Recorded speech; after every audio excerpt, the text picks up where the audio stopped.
ಚಳಿಗಾಲದಲ್ಲಿ ಸಾಮಾನ್ಯವಾಗಿ ಶೀತ ಕೆಮ್ಮು ಬಂದೇ ಬರುತ್ತೆ. ಒಂದೊಂದು ಸಾರಿ ಹೊರಗಡೆ ಹೋಗಿರ್ತೀವಿ, ಇಲ್ಲಾಂದರೆ ಕಷಾಯ ಮಾಡ್ಕೊಂಡು ಕುಡಿಯೋಕ್ಕೆ ಟೈಮ್ ಇರಲ್ಲ. ಅಂಥ ಟೈಮಲ್ಲಿ ನಾವು ಈ ರೀತಿ ಕಫ್ ಕ್ಯಾಂಡೀಸ್ನ ಮಾಡಿಟ್ಕೊಂಡು ತಿನ್ಬೋದು. ಮಕ್ಕಳಿಗೆ ಕೂಡ ಲಾಲಿಪಾಪ್ ಅಥವಾ ಕ್ಯಾಂಡಿ ಥರ ಕೊಡ್ಬೋದು. ಬನ್ನಿ ಮಾಡೋದು ಹೇಗೆ ಅಂತ ನೋಡೋಣ.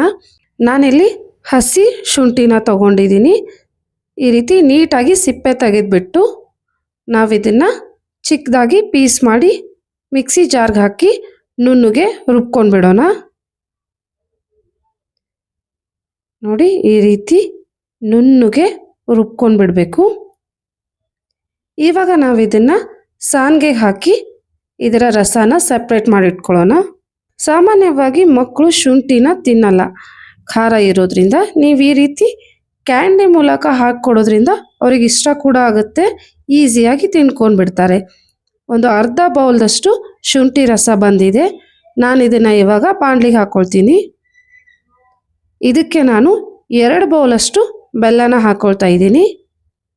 ಬೆಲ್ಲದಲ್ಲಿ ಕಸ ಇರುತ್ತೆ, ಹಾಗೆ ಚಿಕ್ಕ ಚಿಕ್ಕ ಕಲ್ಲು ಏನಾದರೂ ಇದ್ದರೆ ನಾವು ಇದನ್ನು ನೀಟಾಗಿ ಸೋಸ್ಕೊಂಡ್ಬಿಟ್ರೆ ಎಲ್ಲ ಹೊರಟೋಗುತ್ತೆ.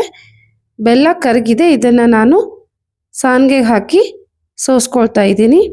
ಅದಾದಮೇಲೆ ನಾವು ಇದನ್ನು ಮತ್ತೆ ಕುದಿಯೋಕ್ಕಿಟ್ಟು ಇದಕ್ಕೆ ರುಚಿಗೆ ತಕ್ಕಷ್ಟು ಉಪ್ಪು, ಹಾಗೆ ಒಂದು ಅರ್ಧ ಸ್ಪೂನ್ ಅರಿಶಿನ ಮತ್ತು ಅರ್ಧ ಸ್ಪೂನ್ ಬ್ಲ್ಯಾಕ್ ಪೆಪ್ಪರ್ ಪೌಡರ್ನ ಹಾಕ್ಕೊಳ್ತಾ ಇದ್ದೀನಿ. ಇದೆಲ್ಲ ನೀಟಾಗಿ ಕುದಿಬೇಕು. ಇದನ್ನು ನಾವು ಕ್ಯಾಂಡಿ ಮಾಡೋಕ್ಕೆ ರೆಡಿ ಆಗಿದೆ ಇಲ್ಲ ಅಂತ ಟೆಸ್ಟ್ ಮಾಡಿ ನೋಡೋಣ. ಒಂದು ಬೌಲ್ ನೀರಲ್ಲಿ ಸ್ವಲ್ಪ ಪಾಕನ ಹಾಕಿಬಿಟ್ಟು ಈ ರೀತಿ ಕೈಯಿಂದ ಪ್ರೆಸ್ ಮಾಡಿದರೆ ಅದು ಗಟ್ಟಿಯಾಗಿ ಬರಬೇಕು. ನೋಡಿ, ಇವಾಗ ಇದು ಗಟ್ಟಿಯಾಗಿದೆ. ನಾನಿಲ್ಲಿ ಒಂದು ಬಟರ್ ಪೇಪರ್ ಮೇಲೆ ರೆಡಿ ಆಗಿರುವಂತಹ ಶುಂಠಿ ಬೆಳ್ಳುಳ್ಳಿ ಪಾಕನ ಹಾಕ್ಕೊಳ್ತಾ ಇದ್ದೀನಿ.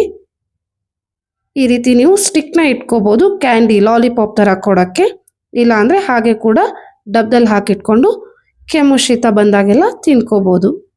ಇವಾಗ ನಾನು ಇದನ್ನು ಒಂದು 10 ರಿಂದ 15 ನಿಮಿಷ ಆರಕ್ಕಿಡ್ತೀನಿ. ಕಂಪ್ಲೀಟಾಗಿ ಆರಬೇಕು. ನಾನು ಮಾಡೋ ಅಡುಗೆ ನಿಮ್ಗೆ ಇಷ್ಟ ಆದರೆ ಮರೀದೆ ಲೈಕ್, ಶೇರ್ ಆ್ಯಂಡ್ ಸಬ್ಸ್ಕ್ರೈಬ್. ನೋಡಿ, ಕ್ಯಾಂಡೀಸ್ ರೆಡಿ ಆಗಿದೆ. Thank you.